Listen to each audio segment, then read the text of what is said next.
Hi, the world out there. This is Pastor Max, and this is my son Pepos. Uh, we just want to speak on behalf of the black people out there.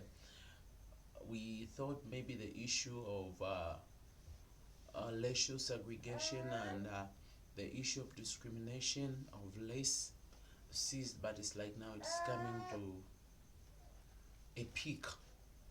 We have seen most of the black people mistreated in the parts of Europe. We have seen where footballers have committed different kinds of offenses, those that are white in color or skin, but the jurisdiction that are rendered by the European countries are different from the underlying cases when the black people are involved.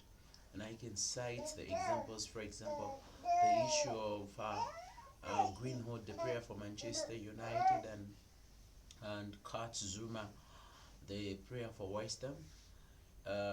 He has been fined and he's badly treated just because of kicking a cart. But some time back, we saw Eden Hazard, the player for Chelsea, who is currently playing for Real Madrid. He was kicking the boy of 17. He kicked the boy in the bad way and was only banned and given 3 game suspension and justified.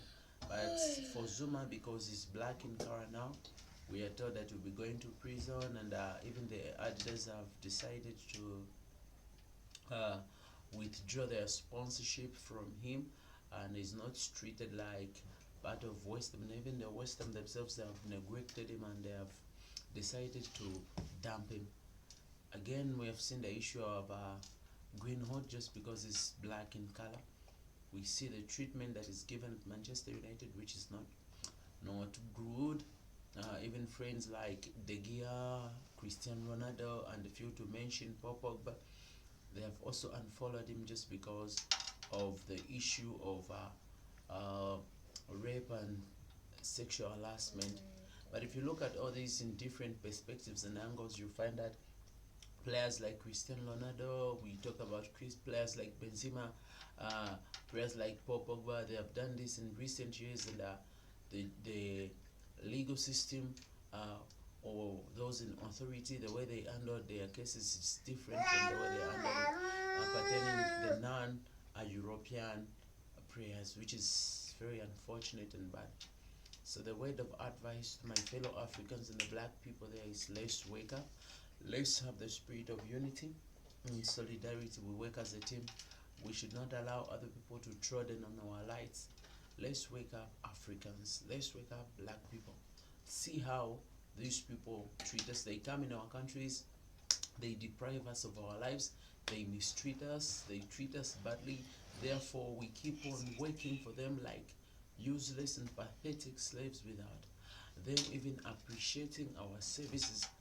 I think it's high time that we should come on board as one Africans, our presidents of Africans, different countries, they should come together and see how they can help the black people.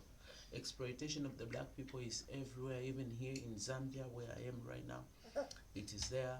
We can see how Zambians are being exploited in different shopping malls, industries, companies, private schools, and so on, especially those that are run by Chinese and Indians.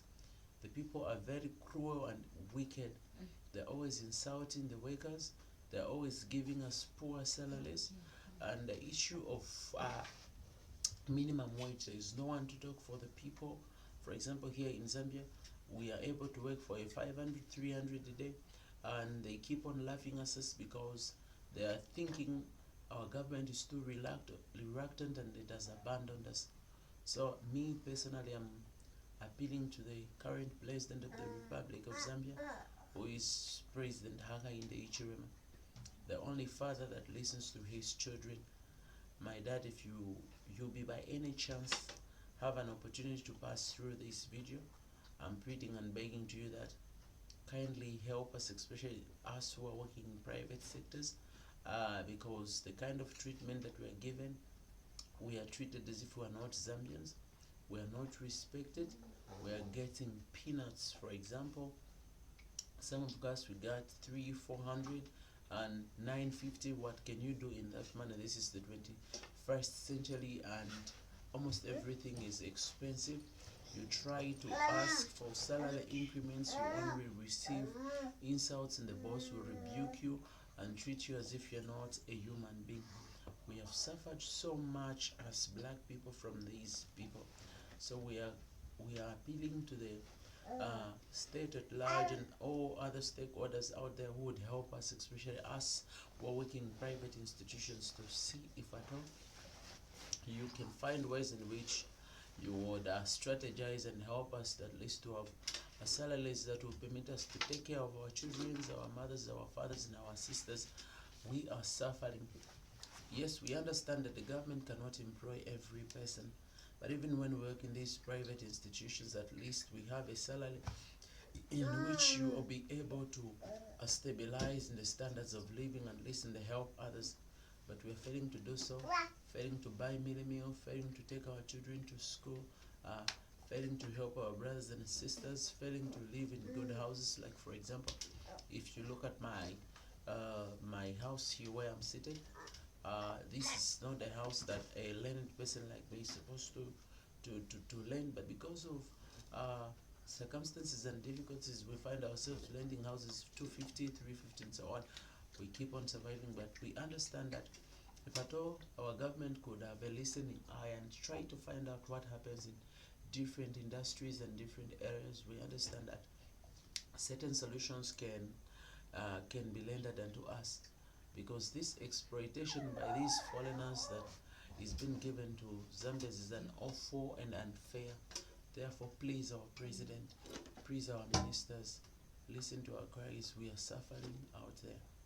I'm a teacher by profession, teaching at one of the private schools that I will not mention, but what I can just say is that we have been exploited and we have been mistreated, and things are not okay. But if only one day someone can come on board and see what we pass through, then you can understand. I can cite some examples. For example, there are times when the government would say schools will not open. It's because we have issues of coronavirus and so on. We go for 2 to 3 months unpaid. Now the question of the day is, how do we survive? How do we feed our families? How do we feed our children? How do we pay for rentals? We need a caring government like the UPND. We suffered so much during the PF time. There was nothing that was there. So we do not expect the same problems that we passed through in PF to be faced in UPND. If the government could employ us, would be more than glad. But again, we understand that the government has got a great responsibility to carry on, and they cannot just employ everyone at once. So what we are appealing to our government and begging is, if at all, they can also try to boost the private sector and see that there is a favorable minimum wage to each and every person. We would really appreciate. Thank you very much, and if there will be any person that would see this video, kindly send this video to our president or any relevant authorities that would help us, because we are suffering so much as teachers. Thank you very much.